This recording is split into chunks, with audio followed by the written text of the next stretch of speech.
চলে এলাম নতুন একটা ভিডিও নিয়ে। তো আমার চ্যানেলে সবাইকে জানাই আমার তরফ থেকে নমস্কার। আমার চ্যানেলে সবাইকে আসার জন্য সকলকে ধন্যবাদ জানাই। তো দেখো, আমি দুদিনেরই ভিডিও করেছিলাম, আমি একদিনের ভিডিও করিনি। অ্যাকচুয়ালি আমি তোমাদেরকে জানাতে চেয়েছিলাম বা বলেও ছিলাম যে আমার ভিডিওগুলো দেখতে থাকো, আমি ধীরে ধীরে সব ভিডিওগুলো আনবো।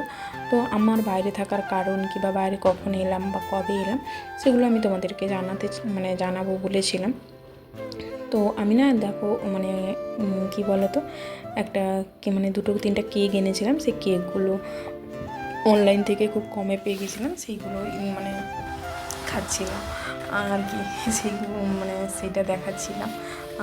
বরকেও দেখিয়েছি যে একটু কেক খেতে ইচ্ছে করছে, অনলাইন থেকে আনবো।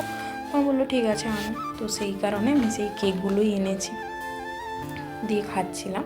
তো বরকেও একটু খাইয়ে দিলাম। যাকে যা দেখো, আমি বাইরে এসেছি বলতে আমি থাকি হচ্ছে মহারাষ্ট্রে, নাসিকে। এবার আমার বাইরে আসার কারণটা হচ্ছে আমার বিয়ে যখন হয়েছিল তারপরে আমি পড়াশোনা করার জন্য মেসে ছিলাম, ঠিক আছে। এবার মেসে থাকাকালীন পড়াশোনা যেহেতু চলছিল সেই কারণে আমি বাইরে আসিনি বরের সঙ্গে। নাহলে বর বলছিল যে তুমি যদি পড়াশোনা করো তাহলে বাইরে যেতে পারবে না, যদি পড়াশোনা না করো তাহলে তুমি বাইরে চলো, আমার সঙ্গে কোনো অসুবিধা নেই, থাকবে। এবার আমি বললাম না, আমার পড়াশোনাটা যখন চলছে তাহলে আমি এটা কমপ্লিট করেই যাব। তখন বললো ঠিক আছে। এবার আমার বিয়ে 4 বছর হওয়ার পরে আমি বাইরে এসেছি। অ্যাকচুয়ালি তার আগে আমি মেসেই থাকতাম। এবার শ্বশুর বাড়িতে তো শাশুড়ি মা, আমি আর বর 3 জন, ঠিক আছে। ননদদের বিয়ে হয়ে গেছে, যেহেতু বর একা।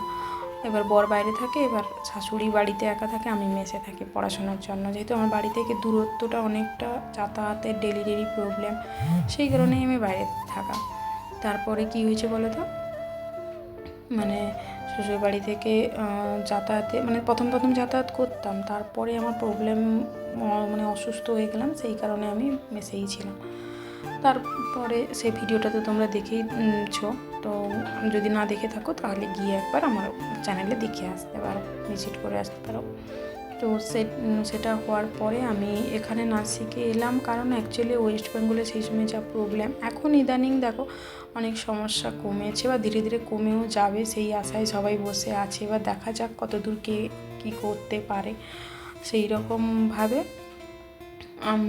সেখানে অনেক কিছু প্রবলেম, কাজ পাওয়া বা বর বাইরে থাকে, আমি একা সেখানে থাকা, সব কিছু অসুখ বিসুখ, ডাক্তারের কাছে যাওয়া বা কোনো কিছু প্রবলেমের একটা নিয়ে যাওয়া নিয়ে আসা, সব কিছু প্রবলেমের কারণে তখন বর বললো যেহেতু পড়াশোনাটাও কমপ্লিট হয়ে গেছে, এবার এখানে চলে আসো, এখানে তোমার কাজের কোনো অসুবিধে হবে না, আর তোমার তো যে দুটো অপশান আছে, যে কোনো একটা তুমি কাজ নিয়ে করতেই পারো। আমি তখন বললাম ঠিক আছে, যেহেতু আমার অনেক কোর্সও করা আছে, সেই কারণে আমি বললাম ঠিক আছে। তো সেই সব পারপাসে আমি বাইরে চলে আসি। এবার আমারও বাইরে আসা, কিন্তু হ্যাঁ, শাশুড়িকে আমি নিয়ে আসিনি, যেহেতু শাশুড়িকে এখানে নিয়ে এলে তো আমারই ল্যাঙ্গুয়েজের প্রবলেম, এখানে তো হিন্দি ছাড়া চলে না, হিন্দি না হয় মারাঠি। তখন আমারও হিন্দির একটু প্রবলেম ছিল, সেই কারণে এবার আমি শাশুড়িকে নিয়ে আসিনি, শাশুড়ি বাড়িতে ছিল। এবার শাশুড়ি বাড়িতে থাকাকালীন অনেক কিছু প্রবলেম, অসুখ বিসুখ, এই সেই হেন তেন, এখন তো রোগের কোনো অভাব নেই, সেরকম শুরু হলো। তারপরে জানো তো 1 বছর এখানে থাকার পরে আমারই প্রবলেম হয়েছিল। প্রবলেম বলতে কিছুই নয়, শাশুড়িকে যখনই ফোন করি তখনই হাজব্যান্ড টেনশন করে। অ্যাকচুয়ালি শাশুড়ি বলে আমার আজকে এটা, কালকে ওটা, কালকে এটা, কালকে ওটা, এইরকমই করতে থাকে সারাক্ষণ। এবার সেটা দেখো, যতই ননদ থাকুক, ননদের বাড়িও আছে সবার, এবার তারা যতটা পারে হেল্প করে, তাদেরও তো কাজ বাজ আছে, সবারই সংসার বলে একটা জিনিস আছে। এবার তারা কত দৌড়াবে বা কত হেল্প করবে বা কত ছুটবে, এইসব করতে করতে এবার শাশুড়ি মা এরকম অসুস্থ হতে থাকলো, যেহেতু বয়সও হয়েছে। তারপরে আমার শাশুড়ি মা একটু ভয় পায়, কোনো কিছু না হলেও মনে একটা আতঙ্ক টাইপের থাকে। আর একটা কি বলতো, অনেকের বোঝানো, শাশুড়ি মা একটু কম বুঝলেও, আমি কোনো কিছু খারাপভাবে বলছি না যে শাশুড়ি মা বোঝে না, কিন্তু এমন লোক এমন কথা দিয়ে বোঝায় শাশুড়ি মাকে, সেটা বলার আর উপায় নেই। লোক যেটা বলবে ওটাই ভালো ওনার কাছে, আমরা যেটা বলবো সেটা কোনো ভালো না। সেটা খারাপ কথা, ঠিক আছে। আমরা যদি বলি বেশি টেনশন করবে না, এটা করবে না, ওটা করবে না, এটা শুনবে না, কোনো কথা নেই। পাড়ার লোক বলো, গ্রামে মানে যে কেউ লোক যদি বলে এটা কাকিমা এটা ভালো, জেঠিমা এটা ভালো, বৌমা এটা ভালো, মানে যে পিসি এটা ভালো, মামি ওটা ভালো, যে যা সম্পর্কে হয় মানে যে যা অ্যাটসেট্রা সবাই যেটা বলে ওটা উনি ভালো করে রপ্ত করে নেয় নিজের মধ্যে, যে না এই কথাটাই মনে হয় ঠিক, আমার ছেলে বৌমা যা বলছে ওটা কোনো ঠিক না। তো এইরকম করতে করতে অ্যাকচুয়ালি আমার শাশুড়ি মা একটু মেন্টাল পেশেন্টও আছেন।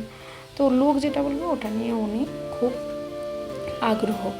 তারপরে সেটা হওয়ার পরে যেহেতু এরকম পরপর অসুস্থ হতে হতে মানে খুব ডেলি ডেলি ডেলি ডেলি এরকম করতে থাকলো, তখন হাজব্যান্ড বললো না আর হবে না, চলো আমরা গিয়ে নিয়ে চলে আসি।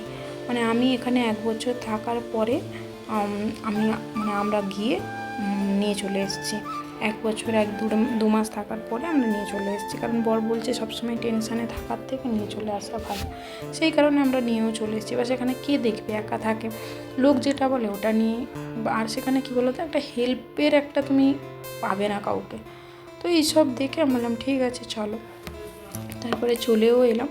কিন্তু হ্যাঁ জানো তো, আমি এখানে আসার পরে অনেক কিছু প্রবলেম ফেস করতে হয়েছে, বা প্রবলেম ফেসও করছি এখনও পর্যন্ত, মানে এখানে নয়, সেগুলো আমি ধীরে ধীরে ভিডিও নিয়ে আসবো, দেখতে পাবে যে কী কী প্রবলেম ফেস করতে হচ্ছে বা কী কী প্রবলেমে আমি আছি, ঠিক আছে। আজকে এত দূর পর্যন্ত, নেক্সট দেখা হবে পরের ভিডিওতে। আমি পরের সব ভিডিওগুলো যখন নিয়ে আসবো তোমরা ধীরে ধীরে দেখতে পাবে। তো এই ভিডিওটি কেমন লাগলো একটু আমাকে জানিও। যে আজকের মতন টাটা, স্কিপ না করে ভিডিওটি দেখে যদি ভালো লেগে থাকে একটা লাইক, কমেন্ট, সাবস্ক্রাইব করে পাশে থাকবেন, এইটুকুনি আমার সবার কাছে অনুরোধ। টাটা সবাইকে।